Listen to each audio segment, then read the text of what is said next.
Ruby takes me to the area just outside of Saigon, where she grew up. Yeah, there. My childhood is here, 7 years. Is this considered Saigon or a suburb? This area is like near to this is 7. Is still countryside a little bit. So it's the outskirts. It's still developing. You know, we have Circle K, we have Family Mart in over there. But you have all the convenience stores. The young generation is growing so fast and quickly, but the older generation, the gap is also big, you know? Right. My family is a little bit different. My dad was a soldier in the army. That's why what I've learned at school is what is different to what he's sharing with me. A different point of view, you know? I feel like I have a big connections with the old Saigon. I meet Ruby's parents at their home, and they treat me to a traditional Vietnamese lunch.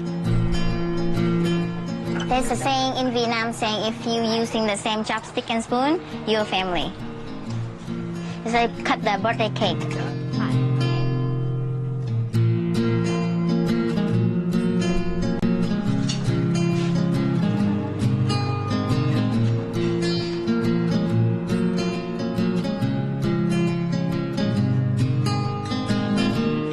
It's pork fat. Pork fat. Pork fat. Very nice. Your dad was a soldier? He was in the military? Yeah. Wow. He lives like memory every day. After the revolution time, my dad has the girlfriend, and she's the daughter of like a big general boss. So she asked him to take him with her to the U.S., but my dad rejected. He just not had enough of the feeling to go with her. Right. And also the life is very difficult to go there. Actually, you have to spend a lot of money. For very high people working in the old system government, it's easy, but for the normal people, we have to do illegal immigrate with the boat. And how did your parents meet? My dad's younger sister married the neighbor of my mom. So he visited his sister, and then he met my mom. See, your dad was one smart guy. He knew there was something better coming. Yeah, superwoman, man.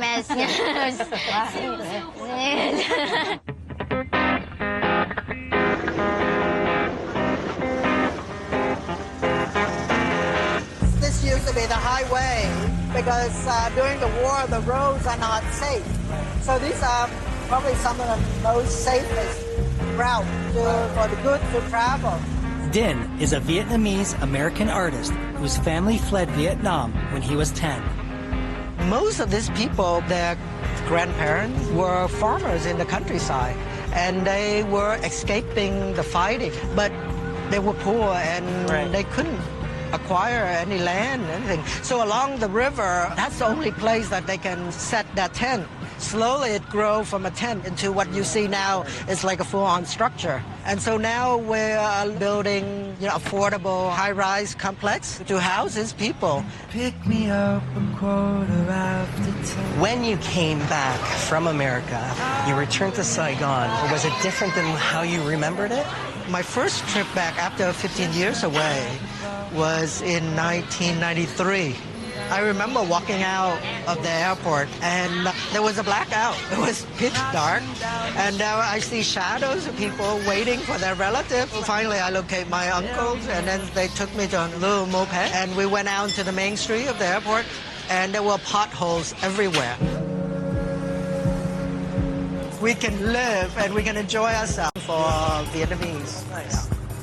In America, you go to work, and when you come home, you close your doors. This idea of privacy is gaining more in Vietnam, but it's definitely not part of our culture. If you look at it, we're in a neighborhood, and if you can look through the homes, and people don't care.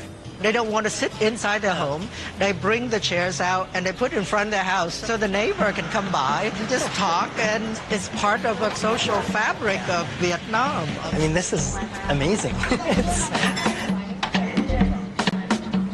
Hello. It's like, come on in.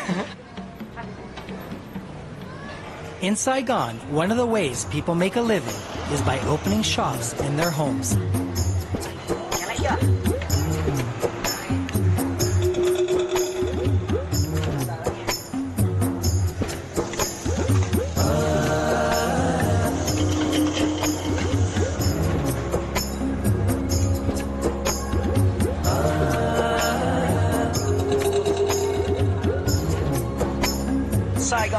Where do you see it in the next 5-10 years? I think I see it as a city moving toward the future very rapidly. The younger generation is hungry to be part of the world. Everybody studied really hard to get scholarship to study abroad. And so they're thinking beyond Vietnam now. When I was at UC Santa Barbara, every week there would be an American talking about his experience in Vietnam. And by the third week, I'm like, where are the Vietnamese stories? So I went to the professor. If you're teaching about Vietnam, there should be some perspective or experiences from the Vietnamese as well. And of course, he was a little bit embarrassed. And he said he couldn't find any Vietnamese American willing to talk about their experiences. And I was like, okay, if I want to learn more about Vietnam from a different perspective, I have to do my own research. I think I use my artwork as a platform for other Vietnamese to speak about their experiences as well. Was your art almost like therapy? In some way it was. I need the answer. I need to know why. I feel like I've answered all of the question I had, and maybe a little bit more than I needed to. So what's next?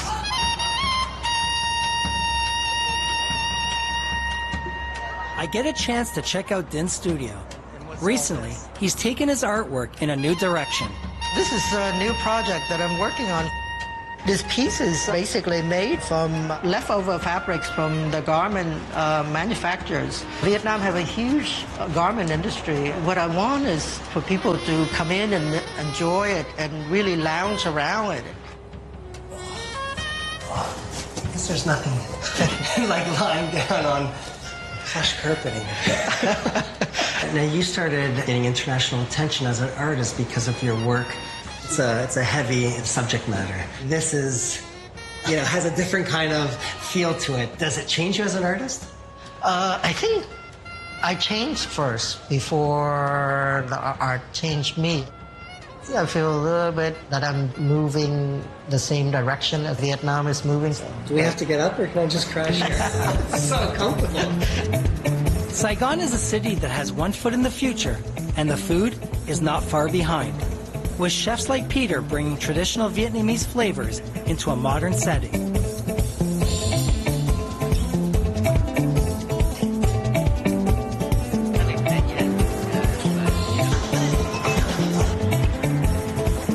Now, food is about the craft and also an art at the same time. Who's master? Memories of his mom's congee with poached egg and caviar. And roasted bone marrow with caviar.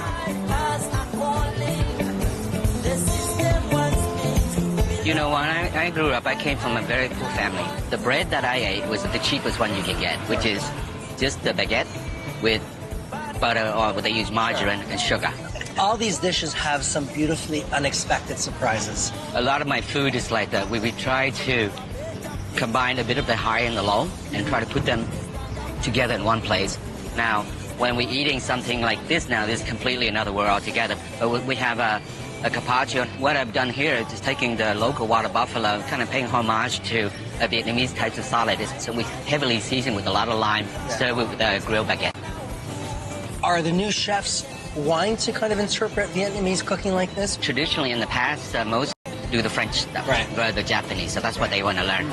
And that's still the case largely. I think recently we do have some of them now start to rethink, okay? Yeah. Because they contact me. They go, oh, can I start with you? Can I work for you? Because I admire what you're doing. So for me, that's a really good. The Vietnam War forced many Vietnamese families to flee Saigon for other parts of the world. Viet Kieu, people of Vietnamese descent who grew up outside Vietnam. I'm meeting up with a few Viet Kieu who have returned to their ancestral home looking for new opportunities.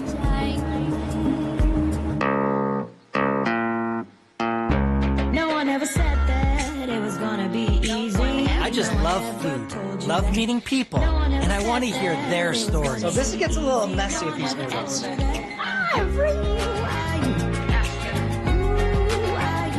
This is exactly the way it's supposed to be. Tell me what I should do or what I should think.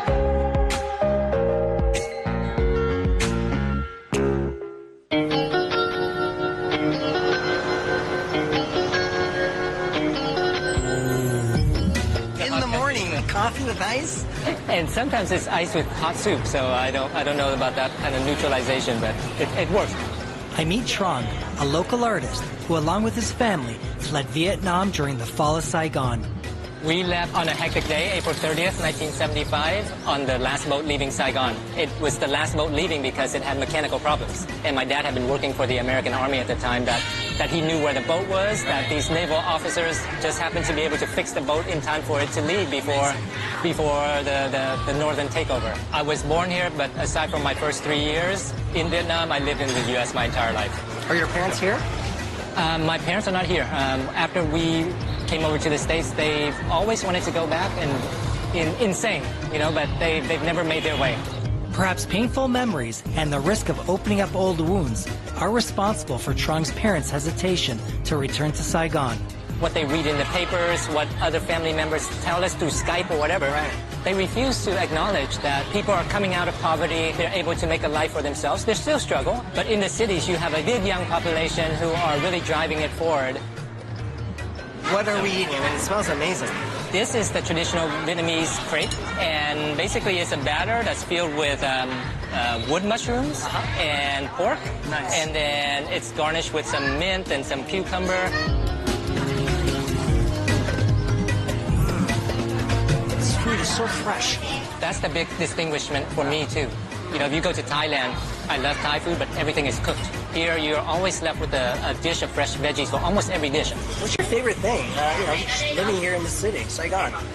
I love many aspects of Saigon, from the food to the warmth of the people to motorbikes zigging back and forth. It's an urban jungle ballet. You can just sit back and be a spectator, or you can be part of the performance. As an artist, I do a little bit of everything. I make paintings, I make sculpture, I make video. Trong's latest project is about communication. Working out of the local post office, this letter writer would help the illiterate read and write letters so they can keep in touch with family members around the world. And how does this city inspire you?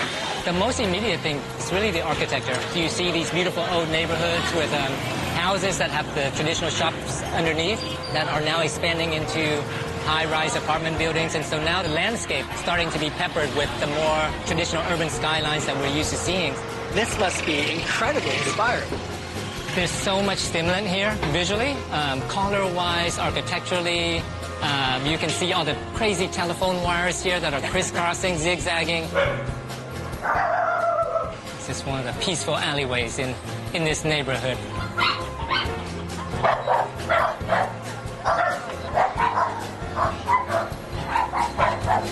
This is all art material. I go around and I take pictures of these beautiful old graves that you see, and I use their patterns in my work. You could get lost in these neighborhoods too. They're very, in a way, medieval. The little narrow alleyways and the blocks. So this is your quintessential little shop where you have your little eating, you have a little barber shop inside. They can make a bit of money, and that sustains the house, it sustains the family.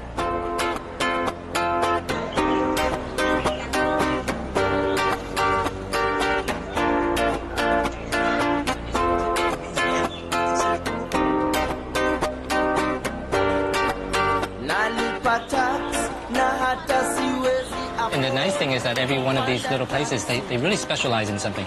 So you're not going to get the kind of variety that you see at some of the bigger places, but you know it's going to be good because this is what they do, and that's what people come back for. This pork is fantastic. Pork is really good. Here it seems like they mix fish, pork, vegetables, rice all together. Yeah, usually, there's several. Have something that is a broth, and you would have something that's a veggie and something that's sauteed. So all those ingredients supposedly makes for a very balanced palate. You have a history that's a local history, and then you have, of course, the colonial history too. And in a way, you have to rationalize that, or else you're never going to appreciate the value of how those cultures clash. The French really brought a lot to the culinary scene here. The famous banh mi sandwich. Yeah.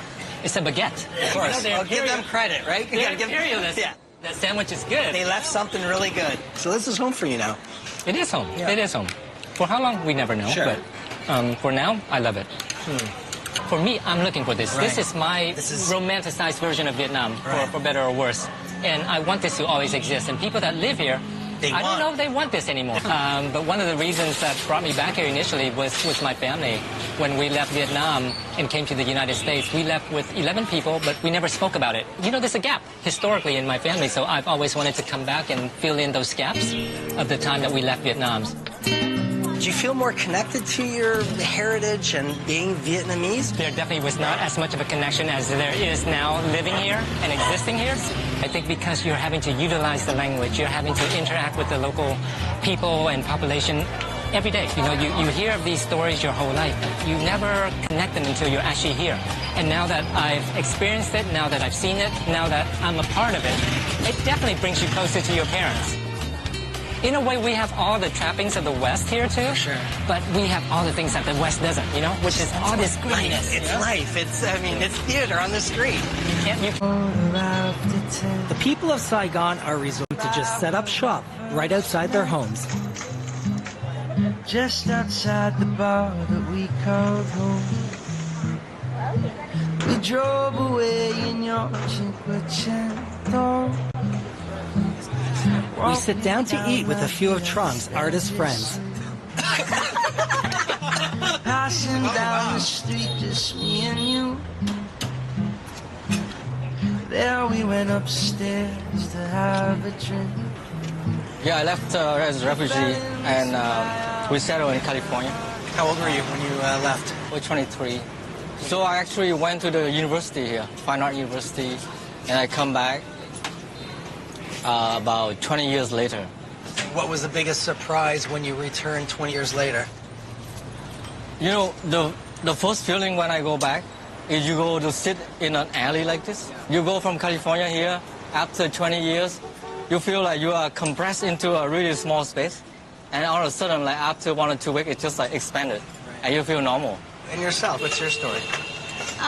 My story is very simple. My mom and dad put me into the class dancing. I got a scholarship to Russia. Now I think that I'm back since 2008. When I come back, I was shocked like by a new dam because a gap with 5 years, different cultures, is a lot. You guys left, you came back. I mean, how's that affected your art? I think coming from New York, which a lot of people consider the center of the art world, I love it here in Vietnam and in Southeast Asia because when I first came here, I felt like there was so much going on and nobody gave a crap what was going on in the West. And it has its own ecosystem and its own thriving art scene, its own thriving culture. And I completely respected that. I love that it kind of gave to New York. Every day, you know, here now is like Christmas Eve, where everybody's like so next to each other, you know, like a school of fish. Right. What do you guys call it? Saigon or Ho Chi Minh City? What's the deal here? No one calls it Ho Chi Minh City. No? For the Saigonese, for us, our generation, we love to call by Saigon because the cultures or the fashion or the food or the street style, that's all about Saigon. And do you see this way of life, you know, eating in an alley, in someone's home, literally on the streets, continuing in the next 5 years, 10 years? I still want to have something like this in the next 5 years, but it's really hard for people to make time to sit like this. To connect with each other. Yeah, as a friend. So in Vietnam, in Saigon, we just make a phone call. Hey, are you available? Oh, just go. Let's go. We have fun. We have good food, good conversation, sharing, and good vibe. It's make life more happier, I think. Well, here's to Saigon, guys. Cheers. One, hai, ba, yo! Yo! Yo! Yeah, that's right. Just yo.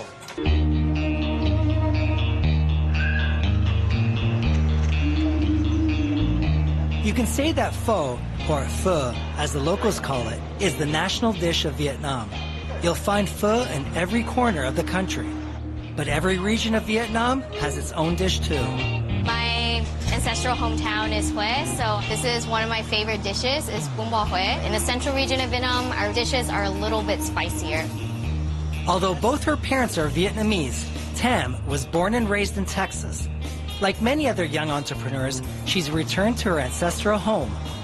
Do you see yourself American or Vietnamese? It's really hard. I go back and forth all the time. I get angry when people here assume I'm not Vietnamese, and I get angry when people in America think I'm not American. So what should I say? You're what? I don't want you to be angry. Vietnamese American. I'm 100% Vietnamese, 100% American. Did you grow up eating this type of food? I did. There's a huge Vietnamese population in Houston.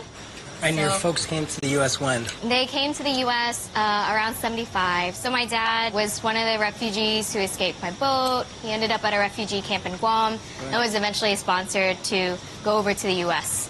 When did you give thought to coming to Vietnam? So I was on a Southeast Asia trip with my friends. When I finally did come here, I was like, well, I just went to Cambodia and Thailand. It'd be kind of foolish to not just stop by in Vietnam. So I did, and it's felt like home in such a weird way. Even though I'd never lived here, it was like I was coming back. When I was living in the U.S., I never thought I would live in Vietnam. Growing up, my parents tried to put me in Vietnamese lessons, and I would cry and say, it's a useless language, I'm never gonna need to know Vietnamese. And then, and my mom, she's like, one day you're gonna regret this when you're older. And I was like, never, I will never regret this.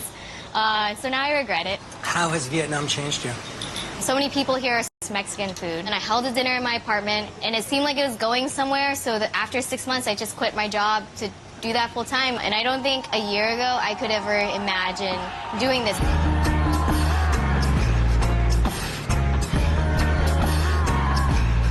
Oh, I think there's someone that wants to get by.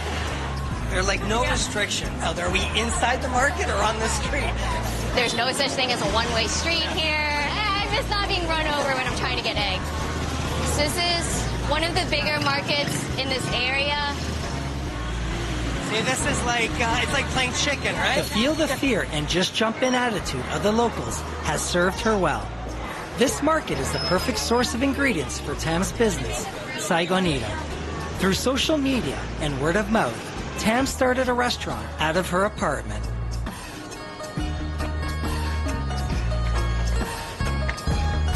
Guests reserve a spot at her table and are treated to an evening of Vietnamese-Mexican fusion. Thank you guys so much for coming tonight to this special Saigonita dinner.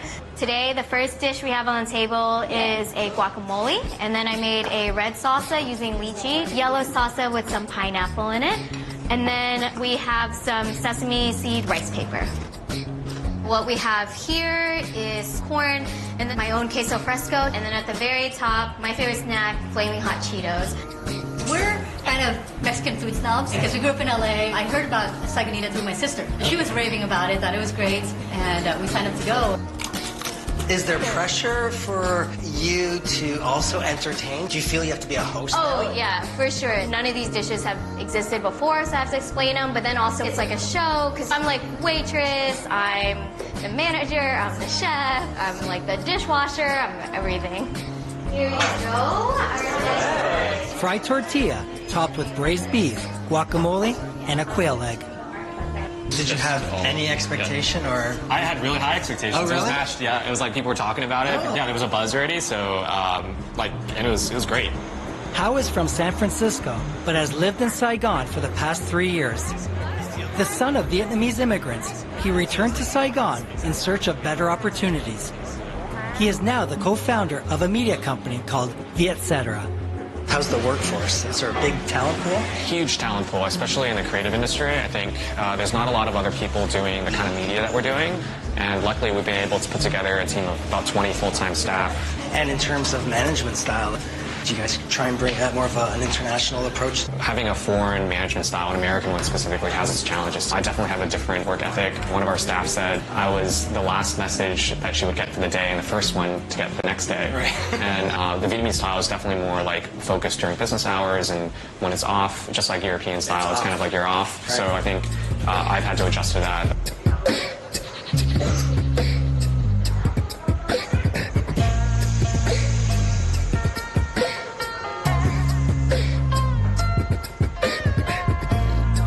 So did you grow up as a good Vietnamese American eating this stuff? I did. Vietnamese food is not made equal. Like, different regions have different foods, and so Bánh Khot here is very famous in the central region. Little pancakes with the fish sauce here.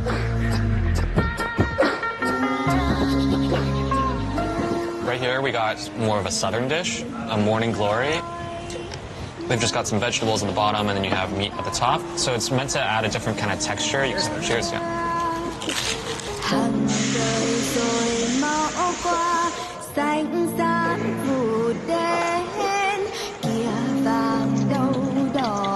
So here, what we got is what's called a banh xeo. It's like a French crepe. So inside you got shrimp, you got vegetables, you got pork. You might want to put it in some of the fish sauce. And so, when you came to Vietnam, was the food how you imagined it? My mom's cooking, again, was like from the central Vietnamese region. So coming here, it was actually a huge discovery. You know, in the West, we think of Vietnamese food as like pho and banh mi. Those are breakfast dishes for the Vietnamese, and they'll usually sell it out at like before 9 a.m. in the morning. You arrived 3 years ago. Did you feel this reconnection with yourself and with your roots? Yeah, I mean, I lived in a very Caucasian suburb of San Francisco. There weren't a lot of Asians, let alone Vietnamese people. My only knowledge of Vietnamese identity was really when I was with my family. So growing up, I was very American in that way. People didn't make fun of my name here. You know, it's a Vietnamese name. That was so refreshing. And I think living here as a Vietnamese American, the little things, part of my identity to hide away. I think just having that and living kind of like that in Vietnam has made life easier for me. Sure. You know, I'm discovering a lot about myself and what it means to be Vietnamese, and I'll still always be American first and foremost. I think that's not to be confused, but for me it's always a discovery here, and I'm very grateful for that. And what your parents think when you decided to say, Mom, Dad, I'm going back to Saigon? Do they think you're a bit crazy? Yeah, a little bit. I mean, they know that they left for a better life, and you're coming back here for a better life. Yeah, so there's a term for that. It's like reverse migration. So it's a huge thing that's happening in Vietnam now. A lot of overseas Vietnamese are coming to Vietnam. But yeah, for my parents, but a lot of overseas Vietnamese, especially in America, still have this kind of perception that Vietnam is not the most welcoming place, but it really is.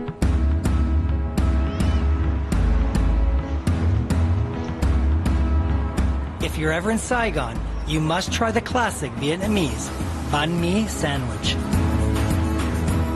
There's lots going on here. You have the pate, you have the butter, you have the cold cuts, the fatty pork, and yet the crisp vegetable gives it a light freshness to it. First, like you press it a little bit. There's technique to this, right? Squash it.